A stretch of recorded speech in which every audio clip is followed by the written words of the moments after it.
Hello, नमस्कार। संकल्प ITI classes में आप सभी का स्वागत है। तो अपन ने जो कल पढ़ा था एसी संबंधित पद, एसी संबंधित पद और एसी संबंधित पद के अंदर जो लास्ट 7 नंबर का पॉइंट था वो था अपने पास आयाम, यानी कि एम्पलीट्यूड।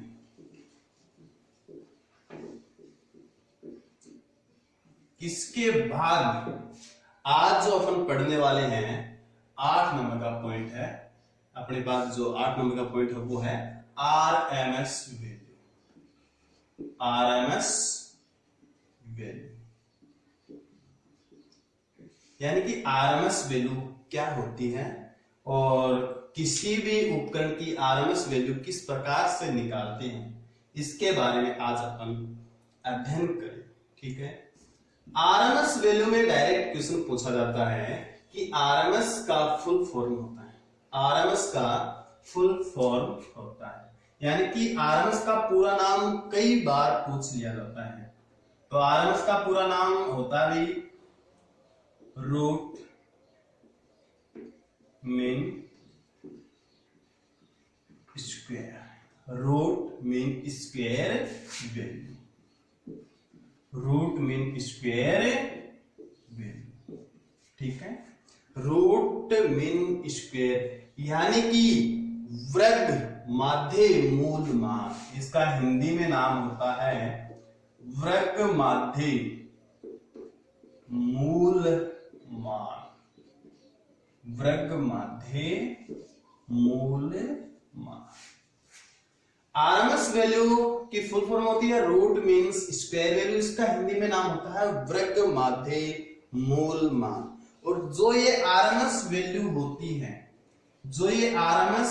होती है, इसको अपन प्रभावी मान भी बोलते हैं। इसको प्रभावी मान भी कहते हैं। इसको प्रभावी मान भी कहते हैं। इसको नोटबुक में भी उतारते रहना भी। आरएमएस वैल्यू को कौन सा मान कहते हैं? इसको प्रभावी मान भी कहते हैं। अपने किताब में दे रखा डायरेक्ट कि आई आरएमएस और वी आरएमएस इनकी वैल्यू डायरेक्ट दे रखी है अपने पास 0.707 और वी आरएमएस की भी दे रखी है 0.707। अब कई बार बच्चे पूछ लेते हैं कि सर ये 0.707 कहां से आता है। तो आज इसके बारे में भी अपन अध्ययन करेंगे कि ये 0.707 क्या चीज है, ये आती कहां से है। तो अपने पास एक सूत्र होता है भाई, आई आरएमएस बराबर होता है आई मैक्सिमम या आई एम बटा रूट 2। आई आरएमएस का एक सूत्र होता है भाई, आई आरएमएस बराबर होता है आई मैक्सिमम बट्टा रूट 2। आई मैक्सिमम बट्टा रूट 2 होता है। अब देखो अपने पास आई मैक्सिमम क्या है,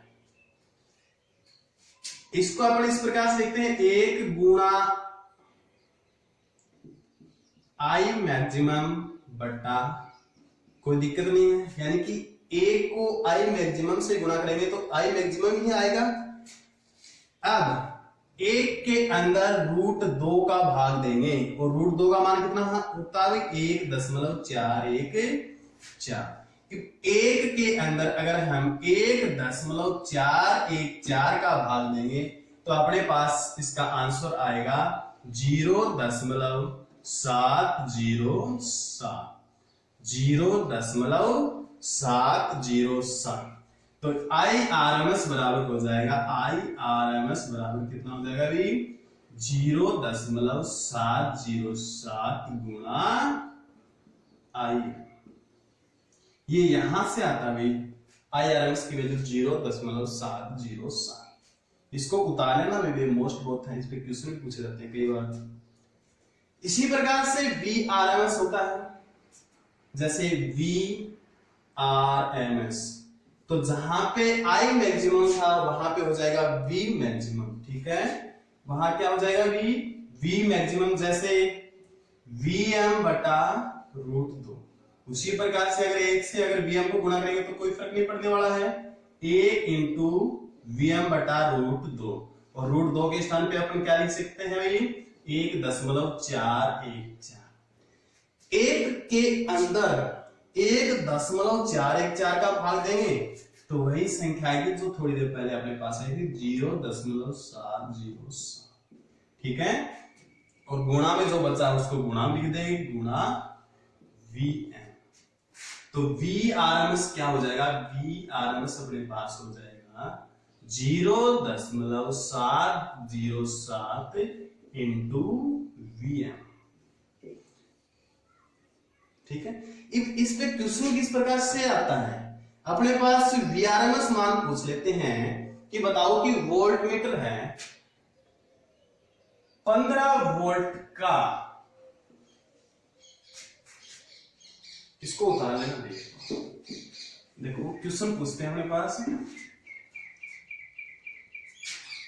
वीआरएमएस हमें ज्ञात करना होता है, ठीक है। वी मैक्सिमम दे देते हैं अपने पास की, माना कि 15 वोल्ट दे दिया, ठीक है। तो अपने वीआरएमएस निकाल सकते हैं, अपने पास सूत्र होता है वीआरएमएस बराबर होता है 0.707 इंटू वीएम।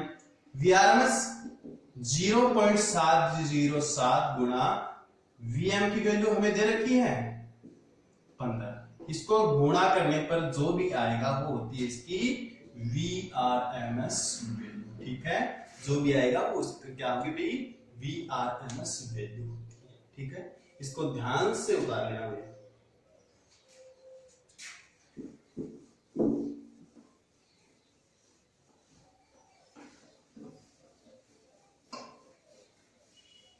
नेक्स्ट जो हेडिंग है वो है अपनी औसत मान, एवरेज वैल्यू। 9 नंबर की जो अपनी हेडिंग है वो है अपने पास औसत मान,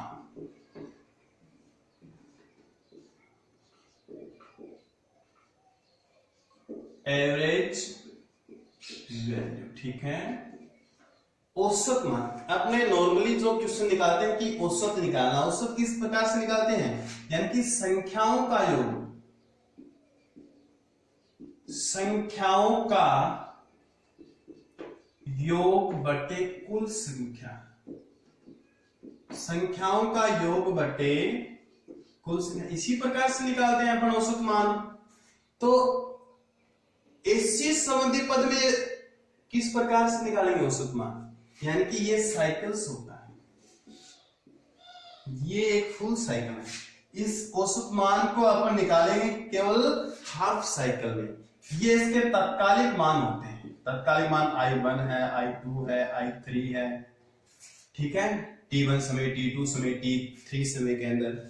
तो इनका जो औसत मान निकलेगा वो इसका औसत मान होगा, इसी के पद का क्या होगा, वो औसत मान होगा। जिस प्रकार से अपन किस प्रकार से निकालेंगे, I1 plus I2 plus I3, इस प्रकार से IN तक बटा n, n का अर्थ होता है कुल संख्या, n का अर्थ क्या होता है यहाँ पे, कुल संख्या।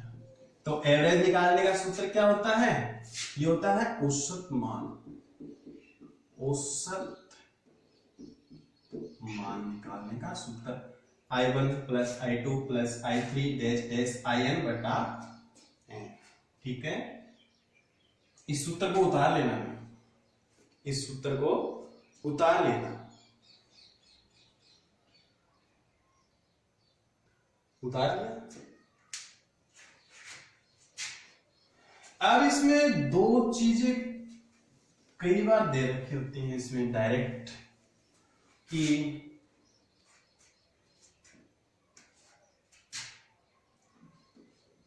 आई एवरेज और दूसरी होती है वी एवरेज। इनका डायरेक्ट मान दे रखे 0.637 और इसका भी 0.637 डायरेक्ट रूप से अपनी बुक के अंदर दे। लेकिन ये आए कहां से, इसके बारे में अपन अध्ययन करें। थोड़ी देर पहले पढ़ा था अपन ने आई आरएमएस बराबर होता है आई मैक्सिमम बट्टा √2। इसी प्रकार से आई एवरेज का भी एक क्या होता है, फॉर्मूला होता है। तो आई एवरेज का फॉर्मूला क्या हो जाएगा भाई, 2i मैक्सिमम बटे पाई, 2i मैक्सिमम बटे पाई, 2i मैक्सिमम बटे पाई होता है, 2i मैक्सिमम बटे पाई। अब देखो 2 इंटू IM पाई, पाई का मान कितना होता है 22/7, पाई का मान कितना होता है 22/7, तो 22/7। ये 22 इसके भाग में है, इसको ऊपर ले जाएंगे तो ये हो जाएगा गुणा में, इसको ऊपर ले जाएंगे तो ये किस में हो जाएगा भी, गुणा में। तो ये हो जाएगा अपने पास 7 दूनी 14, 14 इंटू IM बटे 22। अगर हम 14 के अंदर 22 का भाग देंगे तो अपने पास आएगा 0.637 और ये IM अपने पास बचा ही हुआ है IM, यानी कि आई मैक्सिमम। ये होता है धारा का अधिकतम मान, ये क्या होता है धारा का अधिकतम मान होता है, ठीक है। तो ये होगा आई एवरेज, आई एवरेज बराबर हो जाएगा 0.637 गुना IM। और इसी प्रकार से होगा इसका वी एवरेज का, वी एवरेज का सूत्र हो जाएगा 2VM बटे पाई, तो वही इसमें लग जाएगा 2 गुणा VM बटे 22/7 होता है इसकी वैल्यू, ये वापिस गुणा में चली जाएगी, यहां से हटके 7 दूनी 14 गुणा VM बटे 22, 14 के अंदर 22 का भाग देंगे तो वही अपने पास संख्या आएगी 0.637 और VM अपने पास बच जाएगा। तो वी एवरेज हो जाएगा अपने पास 0.637, ठीक है, 637। इसको उतार लो भाई,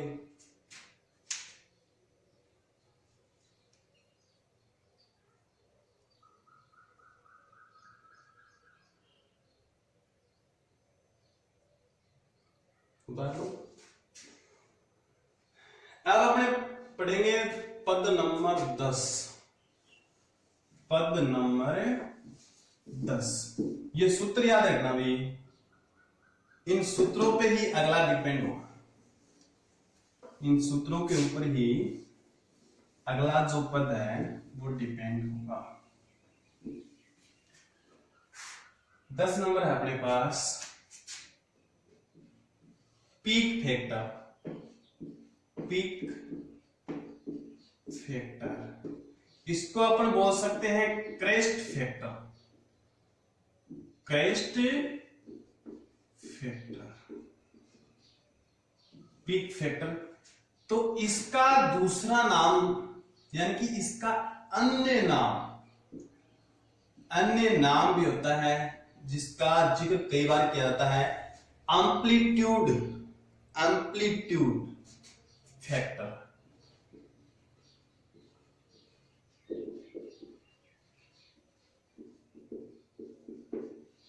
एम्पलीट्यूड यानी कि आयाम गुणांक, आयाम गुणांक। तो आपने कई बार सीधा सीधा एक क्वेश्चन पूछ लेते हैं, पीक फैक्टर का दूसरा नाम है आयाम गुणांक या एम्पलीट्यूड फैक्टर भी इसे कहते हैं। अब आती है इसकी डेफिनेशन की, पीक फैक्टर होता क्या है। एक सूत्र है, उसी सूत्र के ऊपर इसकी डेफिनेशन क्या होती है, निर्भर होती है। तो पीक फैक्टर सूत्र क्या होता है, पीक फैक्टर बराबर होता है शिखर मान बटे प्रभावी मान। यानी कि पीक फैक्टर किसे कहते हैं, शिखर मान और प्रभावी मान के अनुपात को पीक फैक्टर कहते हैं। तो इसकी परिभाषा लिखो,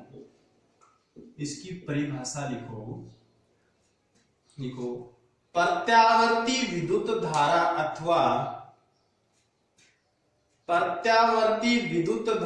अथवा वोल्टता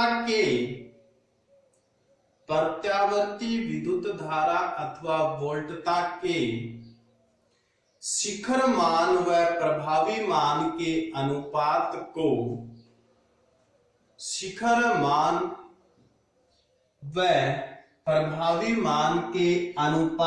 को पीक फैक्टर कहते हैं।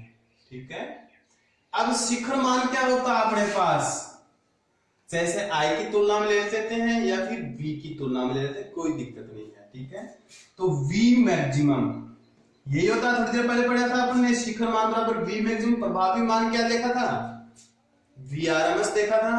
प्रभावी मान क्या देखा था अपन ने, Vrms। यानी कि रूट मीन्स स्क्वायर का एक दूसरा नाम क्या है, RMS जो वैल्यू है उसका ही तो दूसरा नाम प्रभावी मान होता है। और प्रभावी मान बराबर क्या होता है, Vrms। तो Vm बटा या V मैक्सिमम बटा Vrms, अपन ने सूत्र पढ़ा था Vrms। तो Vrms का सूत्र क्या होता है भाई, V मैक्सिमम बटा √2। तो इस Vrms के स्थान पे अपन Vm बटा √2 भी लिख सकते हैं। तो लिखो Vm बटा √2। इस Vm के बट्टे में क्या है, Vm बटा √2। इसको यहां से हटाएंगे, ऊपर कहां चला जाएगा अभी, ये गुणा में चला जाएगा। Vm से Vm कैंसिल, हमारे पास आंसर आ जाएगा √2 या 1.414।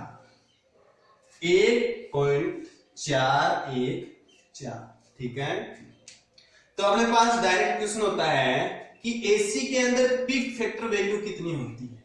यानी कि पीक फैक्टर का मान आ गया अपने पास, पीक फैक्टर का मान हमारे पास आ गया √2। तो अपने पास क्वेश्चन पूछ लेते हैं कई बार, पीक फैक्टर की वैल्यू कितनी होती है, √2। पीक फैक्टर की वैल्यू कितनी होती है भाई, √2। लिख लो भाई इसको, अच्छे अच्छे नोट्स बनाना। पीक फैक्टर की वैल्यू हमारे पास √2। इस पे अपने क्वेश्चन देख लेते हैं कि क्वेश्चन क्या किस प्रकार से इस पे पूछा जाता है।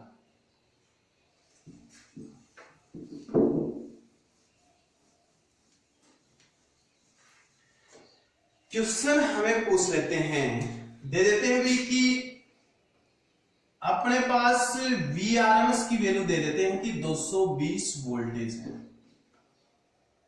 220 अधिकतम वैल्यू ज्ञात करो या अधिकतम वोल्टेज ज्ञात करो। यानी कि अपने घरों में नॉर्मली आती है कितनी, 220 वोल्टेज आती है, लेकिन अधिकतम कितनी हो सकती है वो हमें ज्ञात करनी है कि अगर 220 वोल्टेज हो तो इसकी अधिकतम कितनी होगी, अगर 230 वोल्टेज हो तो इसकी अधिकतम कितनी होगी। ये अलग अलग होते हैं। ठीक है, तो Vrms की वैल्यू हमें दे रखी है 220 वोल्टेज। V यानी कि शिखर मान या अधिकतम मान हमें पूछ लेते हैं। यहाँ पे शिखर मान क्या है, यहाँ पे पूछा गया है, यानी कि मैक्सिमम वोल्टेज यहाँ पे पूछी गई है। और पीक फैक्टर, और पीक फैक्टर का मान हमेशा कितना होता है, √2 या 1.414।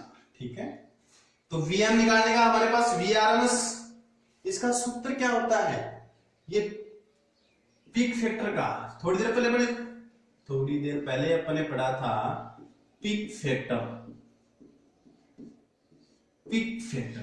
फैक्टर बराबर होता है, क्या होता है, Vm बटे Vrms, यानी कि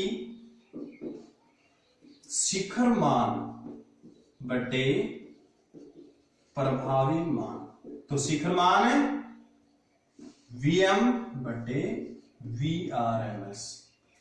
Vm कितना है हमारे पास, तो ये हो जाएगा Pm बराबर Vm बटा Vrms। अपने को निकालना क्या है, Vm वजन गुणा करो, Vm को बाहर निकाल के लेके आओ, Vm बराबर वजन गुणा कर दो भी, पावर फैक्टर गुणा Vrms। तो पावर फैक्टर की वैल्यू है √2, Vrms की है 220 वोल्टेज। अगर √2 को 220 वोल्टेज से मल्टीप्लाई करेंगे तो अपने पास आएगा 311 वोल्टेज। तो Vrms की अगर अपने पास 220 वोल्टेज हो तो इसका शिखर मान कितना होगा, सॉरी मैक्सिमम मान, शिखर मान सही है, शिखर मान कितना होगा 311 वोल्ट, यानी कि 311 वोल्टेज तक इसमें प्रभावित हो सकता है। ठीक है, ये उतारो।